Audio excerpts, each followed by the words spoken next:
ملا ہے جسے مل گیا کملی والے کا دامن، اسے دو جہاں کا خزانہ ملا ہے۔ بلا باغ دنیا کو وہ کیا کرے گا، مدینے میں جس کو ٹھکانہ ملا ہے۔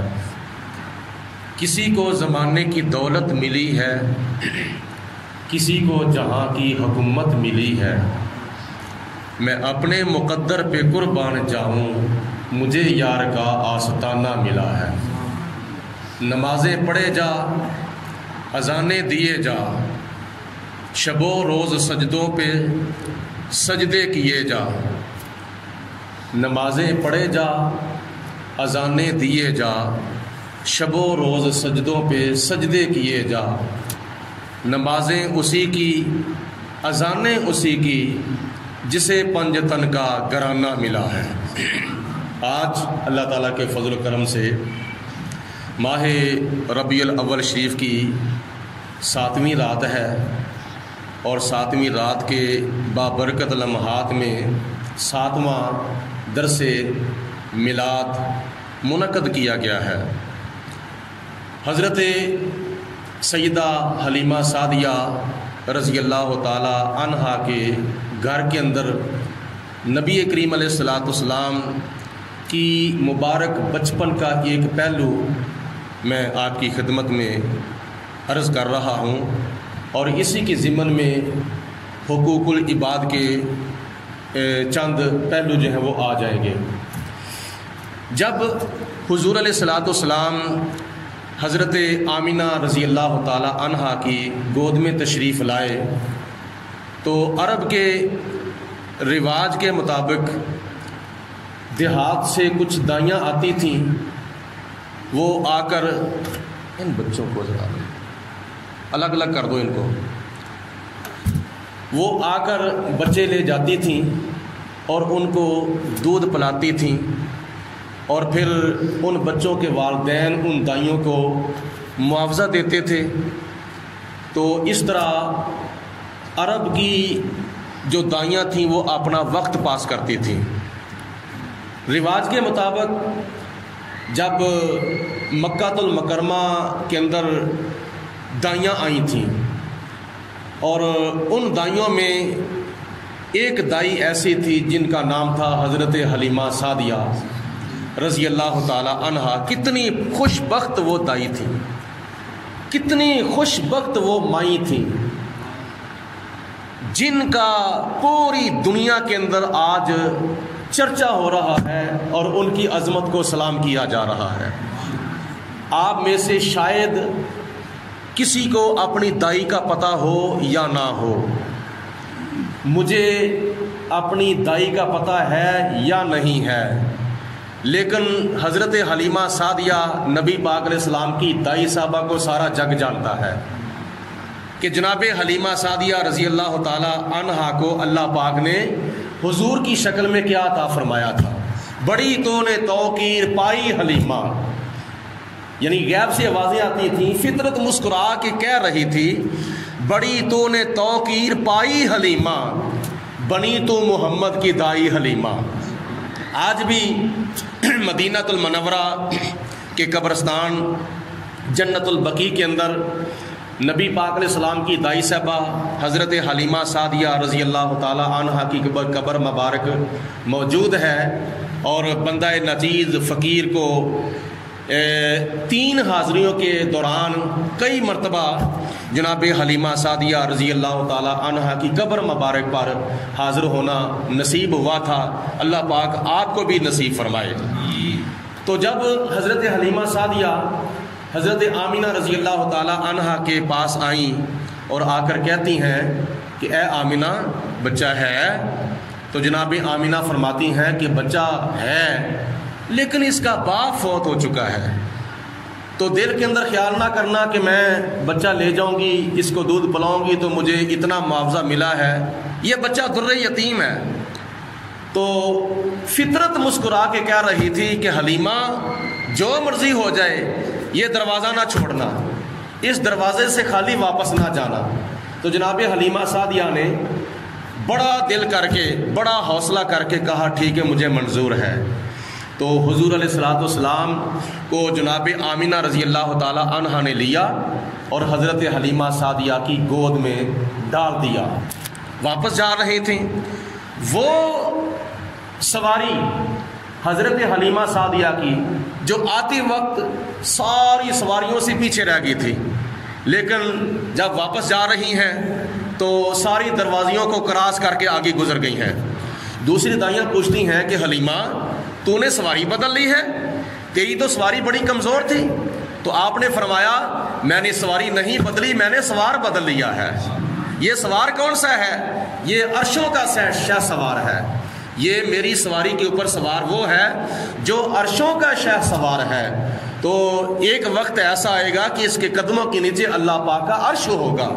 تو اس لیے یہ سوار کی برکت ہے کہ آج میری سواری جو ہے وہ ساری سواریوں کو کراس کر کے آگے چلی گئی ہے. پر وہ بیان بڑا لمبا چوڑا ہے، میں مختصر عرض کرنا چاہتا ہوں کہ جب حضرت حلیمہ سعدیہ نبی پاک علیہ السلام کو اپنے گھر میں لے گئیں تو بڑی لہریں بحریں لگ گئیں اور رات کو چراغ جلانے کی ضرورت ہی پیش نہیں آتی، اور نبی پاک علیہ السلام کے مکھ کا نور ہی اتنا تھا کہ چراغ اور دیا جلانے کی ضرورت پیش نہ آئی. تو ہوا کیا، نبی پاک علیہ السلام کو گود میں لٹایا حلیمہ سعدیہ. جو میں بات اصل میں عرض کرنا چاہتا ہوں وہ یہ ہے کہ جب حضرت حلیمہ سعدیہ نے نبی کریم علیہ السلام کو اپنی گود میں لٹایا اور ایک طرف سے دودھ پلایا، حضور علیہ السلام نے حضرت حلیمہ سعدیہ کا دودھ نوش فرمایا. تو بیویوں کی عادت ہوتی ہے کہ ایک طرف سے دودھ پلا کر پھر دوسری طرف دودھ پلانے کے لیے لٹا لیتی ہیں. تو جناب حلیمہ سعدیہ نے اپنی روٹین کے مطابق ایک طرف سے دودھ پلایا، اور جب دوسری طرف دودھ پلانے کی کوشش کی تو نبی کریم علیہ السلام نے دوسری طرف سے دودھ نہیں پیا، آپ نے چہرہ پھیر لیا تھا. اس کی کیا وجہ تھی؟ جب بھی حضرت حلیمہ سعدیہ کا نبی پاک علیہ السلام دودھ نوش فرماتے ہیں تو ایک طرف سے دودھ نوش فرماتے ہیں، دوسری طرف سے دودھ نوش نہیں فرماتے. اس کی کیا حکمت تھی؟ اس کی کیا وجہ تھی؟ اس کا کیا راز تھا؟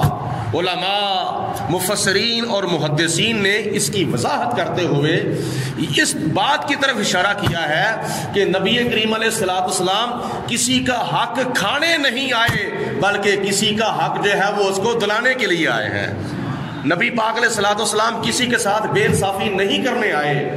حضور علیہ السلام تو حقداروں کا حقداروں کو دلوانے کے لیے آئے ہیں. نبی پاک علیہ السلام نے دنیا میں تشریف لا کر عبادت کا حق جو کفار مکہ بتوں کو دے رہے تھے، جو کہ خدا کا حق تھا، عبادت خدا کا حق تھا، لیکن کافر لوگ یہ خدا کا حق بتوں کو دے رہے تھے. تو نبی پاک علیہ السلام نے اعلان نبوت فرمانے کے بعد ارشاد فرمایا کہ مکے کے کافروں، یہ عبادت اور بندگی کرنے کا جو حق ہے یہ اللہ تبارک و تعالیٰ کا حق ہے، ایک وحدہ لا شریک کا حق ہے جو زمینوں کا بھی خالق ہے، آسمانوں کا بھی خالق ہے. بتوں کا حق نہیں ہے کہ ان کو سجدہ کیا جائے اور ان کی بندگی کی جائے، ان کی عبادت اور ان کی پوجا کی جائے، بلکہ پوجا جو ہے وہ کرنی ہے تو کس کی؟ جو پروردگار عالم کی ذات ہے. نبی پاک علیہ السلام نے تو دنیا کے اندر تشریف لا کر کافروں سے اللہ تعالیٰ کا حق جو ہے وہ اللہ تعالیٰ کو دلوایا تھا، جو عبادت کی شکل میں حق تھا. تو یہ دودھ ایک طرف سے نوش فرمایا، دوسری طرف سے کیوں نوش نہ فرمایا؟ اس لیے کہ نبی کریم علیہ السلام کو علم تھا کہ میرے ایک رضائی بھائی بھی ہیں، میرا دونوں طرف سے حق نہیں ہے، ایک طرف سے میرا حق ہے اور ایک طرف سے میرے رضائی بھائی کا حق ہے. حضرت حلیمہ سعدیہ کا ایک بیٹا تھا جس کا نام تھا حضرت عبداللہ، وہ بھی دودھ پیتا تھا. تو نبی پاک علیہ السلام نے ایک طرف سے دودھ پیا، دوسری طرف سے حضرت عبداللہ کے لیے چھوڑ دیا تھا. ایک طرف سے میرا حق ہے اور ایک طرف سے میرے بھائی کا حق ہے. حضور علیہ السلام نے تو دودھ پینے کے زمانے میں انصاف کیا تھا. حضور علیہ السلام نے تو دودھ پینے کے زمانے کے اندر کسی کے ساتھ بے انصافی نہیں کی ہے، کسی کے اوپر ظلم نہیں کیا، کسی کا حق نہیں کھایا. آج بھائی بھائی کا حق کھا رہا ہے، آج بھائی بہنوں کا حق کھا رہا ہے، آج بہنیں بھائیوں کا حق کھا رہی ہیں. یہاں تک ظلم ہو رہا ہے اس کیا نام ہے پرفتن دور کے اندر، جب کہ یونیورسٹیاں بھی ہیں، کالج بھی ہیں، تعلیمی ادارے بھی ہیں، مدارس بھی ہیں، اور صبح و شام درس قرآن بھی دیا جاتا ہے، علماء بیان بھی کرتے ہیں. اس کے باوجود پرانی رسموں کو مد نظر رکھتے ہوئے کئی بھائی جو ہیں وہ وراثت کا حق بہنوں کو نہیں دیتے، کہتے ہیں کہ ہمیں معاف کر دو، یا یہ حق ہمیں دے دو، یا وراثت کا حق نہ لو. یہ شریعت نے مقرر کیا ہے، اگر بھائی کا حصہ ہے تو بہنوں کا حصہ بھی ہے. فرق یہ ہے کہ بھائی کا پورا حصہ ہے اور بہن کا آدھا حصہ ہے، لیکن یہ شریعت نے چیز واجب فرمائی ہے کہ بہنوں کا حق بہنوں کو دیا جائے. بیوی خامد کا حق ادا کرے، خامد بیوی کا حق ادا کرے، والدین اولاد کا حق ادا کرے، اولاد والدین کا حق ادا کرے، بہن بھائیوں کا اور بھائی بہنوں کا اور بھائی بھائیوں کا حق ادا کریں، ہمسائے ہمسایوں کا حق ادا کریں. یہ جو حقوق العباد کا مسئلہ ہے نا، بڑا اہم مسئلہ ہے.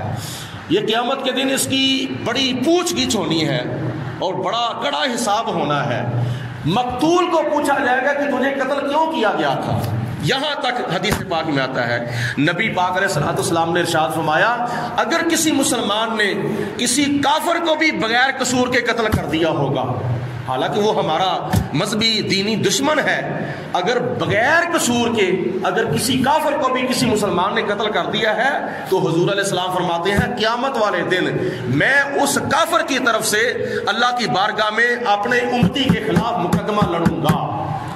یہ حدیث پاک ہے، یہ ہماری شریعت ہے، یہ ہمارا دین ہے. ہاں اگر اس نے کوئی ہمارے دین کی مخالفت کی ہے، نبی کی مخالفت کی ہے، ہمارے مسلمان بہن بھائیوں پر حملہ کیا ہے، تو پھر تو جوابی کارروائی بنتی ہے، کافر کو اس کا جواب دیا جائے، اس کے اٹیک کا جواب دیا جائے اور اپنا دفاع کیا جائے. لیکن ذاتی طور پر بغیر قصور کے کسی مسلمان نے کسی کافر کو بھی قتل کر دیا ہے تو قیامت والے دن اس کا بھی حساب و کتاب ہوگا.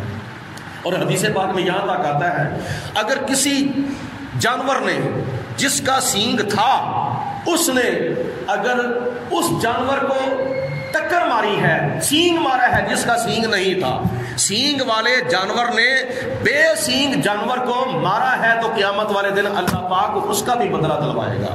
اللہ پاک اس بے سینگ جانور کو سینگ لگائے گا اور فرمائے گا کہ جس طرح دنیا کے اندر اس نے تجھے مارا تھا آج تو بھی اس کو مار لے.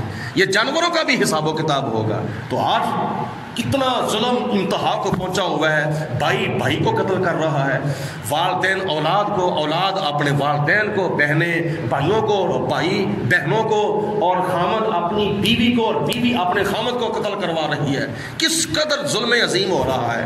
حدیث پاک میں آتا ہے، نبی کریم علیہ الصلوۃ والسلام ارشاد فرماتے ہیں، ایک شخص قیامت والے دن اللہ کی بارگاہ میں پیش کیا جائے گا حساب و کتاب کے لیے، جب کہ وہ دنیا کے اندر 5 وقت کی نماز بھی پڑھتا تھا، جب کہ وہ دنیا کے اندر رمضان المبارک کے روزے بھی رکھتا تھا، جب کہ وہ دنیا کے اندر حج بھی کرتا تھا، جب کہ وہ دنیا کے اندر عمرے بھی کرتا تھا، جب کہ وہ دنیا کے اندر کیا نام ہے تلاوت قرآن بھی کرتا تھا، جب کہ وہ دنیا کے اندر جہاد بھی کرتا تھا، حتیٰ کہ اللہ کی راہ میں اپنی جان قربان کر کے شہید بھی ہو گیا تھا. تو شہید کی نجات بھی اس وقت ہوگی جب اس کے ذمے حقوق العباد میں سے کوئی حق نہیں ہوگا. شہید کی نجات تب ہوگی. شہید کا کتنا مقام ہے، بڑا مقام ہے، لیکن حقوق العباد کے بارے میں اس سے بھی پوچھا جائے گا، اس سے بھی بدلہ جو ہے وہ دلوایا جائے گا. نبی کریم علیہ السلام نے فرمایا کہ ایک شخص اللہ کی بارگاہ میں پیش ہوگا اور اس نے نمازیں بھی پڑھی ہوں گی، اس نے تلاوتیں بھی کی ہوں گی، اس نے حج بھی کیے ہوں گے، اس نے عمرے بھی کیے ہوں گے، اس نے تسبیحات بھی کی ہوں گی، ذکر و فکر بھی کیا ہوگا، بڑی اللہ اللہ اس نے کی ہوگی، بڑی اس نے تسبیحاں پھیری ہوں گی. لیکن جہاں یہ اس نے فرائض و واجبات ادا کیے ہوں گے بڑی پابندی کے ساتھ، وہاں اس کے ذمے کسی کا حق بھی ہوگا، کسی نے نجائز اس کو گالی بھی دی ہوگی، کسی کو اس نے نجائز مارا بھی ہوگا، کسی کے ساتھ اس نے بے انصافی بھی کی ہوگی، کسی کے ساتھ اس نے ظلم بھی کیا ہوگا. تو اللہ پاک کی بارگاہ میں جو حقدار ہوں گے اس کے خلاف شکایت کریں گے، یا پروردگار عالم یہ وہ نمازی ہے، یہ وہ حاجی ہے، یہ وہ عمرہ کرنے والا ہے، یہ وہ قاری ہے، یہ وہ کیا نام ہے نیک بندہ ہے جس نے میرا اتنا حق دینا تھا، ایک حقدار آئے گا وہ بھی شکایت کرے گا، دوسرا حقدار آئے گا وہ بھی شکایت کرے گا، تیسرا حقدار آئے گا وہ بھی شکایت کرے گا۔ اللہ پاک ارشاد فرمائے گا کہ اے میرے فرشتوں، اس کی نمازیں لو اور اس کے نامہ اعمال سے نکال کے فلاں حقدار کو دے دو۔ دوسری مرتبہ اللہ فرمائے گا اے فرشتوں، اس کے روزے اس کے نامہ اعمال سے نکالو، فلاں حقدار کو دے دو۔ تیسرے مرتبہ خدا فرمائے گا فرشتوں، اس کا حج لے لو، فلاں حقدار کو دے دو۔ چوتھی مرتبہ خدا فرمائے گا کہ اے فرشتوں، اس کی تسبیحات، اس کی تقدیسات، اس کی تحلیلات اور اس کے عمرے، اس کی فلاں نیکی، اس کی فلاں نیکی، اس کی فلاں عبادت، اس کی فلاں عبادت لو، اور جس نے اس کا حق، جس کا اس نے حق ادا نہیں کیا اس کو دے دو، اس کے نامہ اعمال کے اندر شامل کر دو، حتیٰ کہ اس کے ذمے جتنے بھی حقوق ہوں گے حقوق العباد میں سے اللہ پاک اس کی ساری نیکیاں حقداروں کے درمیان تقسیم فرما دے گا۔ پھر بھی اگر اس کے ذمے کسی کا حق ہوگا تو حقداروں کے جو گناہ ہیں وہ اس بندے کے کھاتے میں اللہ تعالیٰ ڈال دے گا۔ دنیا کے اندر اس کے پاس نمازیں بھی تھیں، دنیا کے اندر اس کے پاس حج بھی تھے، دنیا کے اندر اس کے پاس عمرے بھی تھے، دنیا کے اندر اس کے پاس تلاوتیں بھی تھیں، بڑی بڑی نیکیاں تھیں، لیکن قیامت والے دن اس کے پاس کچھ بھی نہیں ہوگا، کوئی نیکی اس کے نامہ اعمال کے اندر نہیں ہوگی، ساری کی ساری نیکیاں جو ہے وہ حقداروں کے درمیان تقسیم کر دی جائے گی۔ آخر کار خدا فرمائے گا فرشتوں، اس کو پکڑو، اس کو جہنم کے اندر پھینک دو۔ وہ قیامت والے دن جہنم کے اندر جائے گا، نمازی قیامت والے دن جہنم میں جائے گا، حاجی قیامت والے دن جہنم میں جائے گا، اور اس طرح کا نیکوکار قیامت والے دن جہنم میں جائے گا۔ کیوں؟ اس نے حقداروں کا حق کیوں نہیں ادا کیا؟ تو دنیا کے اندر جہاں تم حقوق اللہ پورے کرتے ہو وہاں حقوق العباد بھی پورے کرنے کی کوشش کرو۔ والدین کو چاہیے میرے ذمے میری اولاد کے کیا کیا حقوق ہیں، اولاد کو چاہیے کہ میرے ذمے میرے والدین کے کیا کیا حقوق ہیں، ہمسایوں کو سوچنا چاہیے میرے ذمے میرے ہمسایوں کے کیا کیا حقوق ہیں، اور بیوی کو دیکھنا چاہیے کہ میرے ذمے خاوند کے کیا کیا حقوق ہیں، خاوند کو سوچنا چاہیے میرے ذمے میری بیوی کے کیا کیا حقوق ہیں۔ یہ ایک دوسرے کے حقوق کا خیال کرو، ورنہ قیامت والے دن اگر دنیا کے اندر حقوق ادا نہ کیے ہوں گے یا حقوق معاف نہ کرائے ہوں گے تو قیامت والے دن اس کی ساری نیکیاں جو ہیں، اس کی ساری عبادتیں جو ہیں، اس کی ساری ریاضتیں، ساری تلاوتیں، اس کے سارے حج و عمرے جو ہیں، ساری نیکیاں ان کے حقداروں کے درمیان تقسیم کر دی جائیں گی۔ تو یہ قیامت کا دن انصاف کا دن ہوگا، اس لیے خدا نے فرمایا مالک یوم الدین، قیامت کا دن کا میں مالک ہوں۔ دنیا کے اندر تو تم انصاف کرتے ہو، قیامت کے دن میں انصاف کروں گا۔ تو اس لیے یہ اللہ پاک کے پیارے محبوب علیہ الصلوۃ والسلام کے میلاد ہم کا ہمیں سبق ملتا ہے کہ نبی کریم علیہ الصلوۃ والسلام نے تو اپنے رضائی بھائی کا حق نہیں مارا، اور عالم رضاعت کے اندر دودھ پینے کے زمانے کے اندر اپنے رضائی بھائی کا حق ادا کیا ہے اور اس کا حق نہیں مارا۔ تو ہمیں بھی اس بات پر غور کرنا چاہیے کہ ہم میلاد مناتے ہیں تو ہمیں جو میلاد سے ہمیں سبق ملتے ہیں ان سبقوں کو یاد کر کے اور ان کے اوپر عمل کرنا چاہیے اور اللہ تعالیٰ کی ذات بابرکات کا خوف کرنا چاہیے۔ آخر پہ ایک حدیث پاک سماعت فرما لیں۔ نبی کریم علیہ الصلوۃ والسلام نے ارشاد فرمایا کہ مسلمان پر 5 قسم کے حقوق ہیں۔ عام مسلمانوں پر 5 قسم کے حقوق ہیں۔